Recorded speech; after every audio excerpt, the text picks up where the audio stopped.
So I don't want to dox anybody, but I wanted to open this video up with a meme. Big shout out over to Talking Hockey on Instagram, who went out there and posted this amazing video. Now, I can't play it for copyrighted reasons, but we can skim through it. In this video, you can see Leonardo DiCaprio from Inception, a Christopher Nolan masterpiece. And the caption reads, "The final moment before selecting my first goalie for the fantasy season." This is the scene at the airport where Leo DiCaprio is asking, "Hey, can you guarantee me that you can deliver? How do I know that you can deliver?" To which the response is from Stuart Skinner. "You don't, but I can deliver." Oh man, I literally just rewatched Inception maybe 2 weeks ago, so this hit really hard. I thought it was really funny. But on the subject of Edmonton Oilers goaltending and Stu Skinner and everybody else involved there, I wanted to dive into this article posted by Steve Simmons on the Toronto Sun. Vladimir Guerrero Jr. brings power, personality to latest showdown against Cal Raleigh. Lego, what in the world are you talking about? This is an article about the gosh darn Blue Jays. Yeah, I know. I'm not really a baseball fan. I don't know anything about what's going on with the Seattle and Toronto series, only that Toronto fans seem to be very disappointed. It's kind of weird, though, because I'm in Vancouver. It's 50-50. There are so many people that I know that are Mariners fans just because Seattle's just down Highway 99 and I-5 over here. And then there are other folks that are cheering for the Blue Jays because Canada. You can let me know in the comments section how you feel about this baseball series. Yeah, you can tell how educated I am on this sport.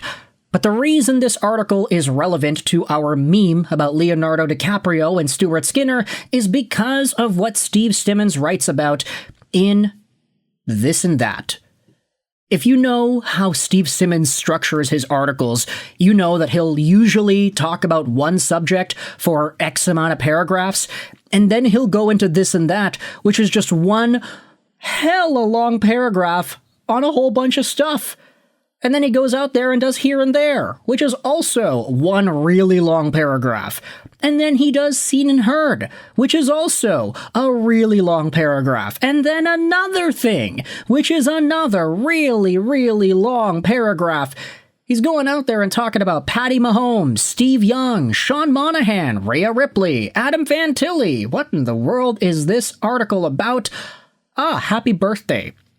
Alexia Lafreniere, Adam Fantilli, and Rhea Ripley have the same birthday. How crazy is that? Okay, I've been stalling way too much here. Let's go into the Here and There section of Steve Simmons' latest article and skip past a bunch of the Toronto Maple Leaf stuff. Take a look at this. 2 early observations on the NHL this season. Boy, do teams look faster than I remember. Yet, on opening night, the Leafs looked rather slow in beating the Canadiens. Another note says, Connor McDavid could have signed for $20 million a year in Edmonton, and no one would have said a word about it. He settled for $12.5 million a year and became the greatest hometown discount in hockey history. Now, Simmons writes, if the Oilers don't win the Stanley Cup this season, they can go out next year and sign Sergei Bobrovsky out of Florida. They'll have the money and the cap space to do it. Now, we'll finish off this thought here on McDavid before going over into this conversation. One interesting piece of contract symmetry, Simmons writes, Connor McDavid becomes a free agent, if he chooses to be, at the end of 2028. Same time frame for Matthews. If this were basketball, we'd figure the formation of some kind of super team was coming. It doesn't really work that way in hockey, but 3 years is the window now for both the Oilers and the Maple Leafs to win cups. Edmonton has played for a cup twice. Toronto has yet to make even a conference final. But management from both sides has to understand that the clock is ticking, and by 2028, both teams could be in need of a rebuild.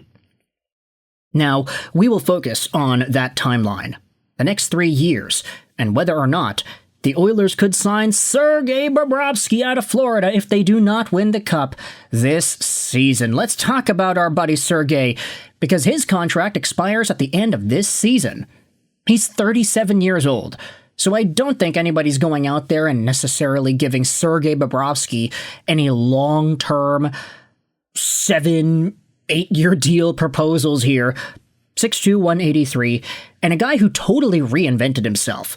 I mean, he was one of the best goalies in the league during his time in Columbus. I mean, .921 save percentage, that is absolutely spectacular. .931 save percentage in 63 games. Phenomenal work for Sergei Bobrovsky. There's a reason why he's got 2 Vezinas to his name. But after he signed this $10 million AAV contract extension, a lot of folks started to wonder, hey, is this contract even going to age well? It kicked in 2019-20. And around that time, you started to see Bobrovsky falter off a little bit. .900 save percentage, .841 in the playoffs. He gets out-dueled with the other goaltenders there. And Bobrovsky has a few really stinker years where everybody labels his $10 million AAV salary as one of the worst contracts in the league. But over the next few seasons, as the Panthers continue making the playoffs and inevitably Cup Finals, Sergei Bobrovsky really hones into himself and he becomes that top-tier goalie one more time. Sure, he's not posting up 931s, but he's going out there with 913s and 915s and playoff runs where he's got 906s and 914s and he's winning games and he's winning cups. This year he's got a 925 in 3 games played so far, and he's undefeated, knock on wood. So Sergei Bobrovsky is still on top of his game. You can debate whether or not part of his success and the numbers he has achieved is because of the team he plays for. Florida is so good defensively. Nico Mikkola, Aaron Ekblad, Seth Jones.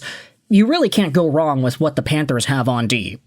So I'd say Bobrovsky's getting a lot more help than he would have if he was playing on, let's say, Philadelphia, for example. But the Oilers, could they be in a spot to sign Sergei Bobrovsky? Obviously, he wouldn't be making $10 million a year like he is right now. So, is there a chance he could replace Stu Skinner, whose contract also expires at the end of this upcoming year at $2.6 million a season?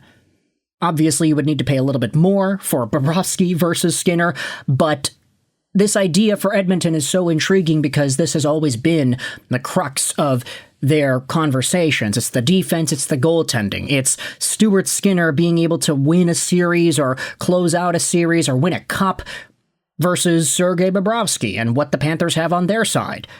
Now, Skinner, to his credit, has gotten the Oilers to back-to-back Stanley Cup finals, but you can debate if you put anybody in there, maybe they would have had the same success. Skinner, despite the fact that he had a really strong, few weeks in the previous season's playoff run against both Vegas and Dallas, still only finished the playoffs with an .889 save percentage. That is obviously not good enough.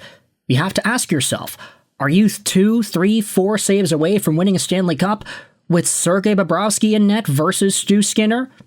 Is Calvin Pickard even a suitable backup at this point?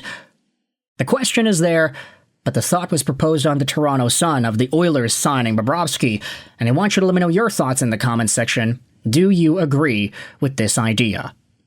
Or do you want to go all like Cobb here and decide to put all your fate in the Stu Skinner? Because even though you can't get that guarantee, you know he can deliver.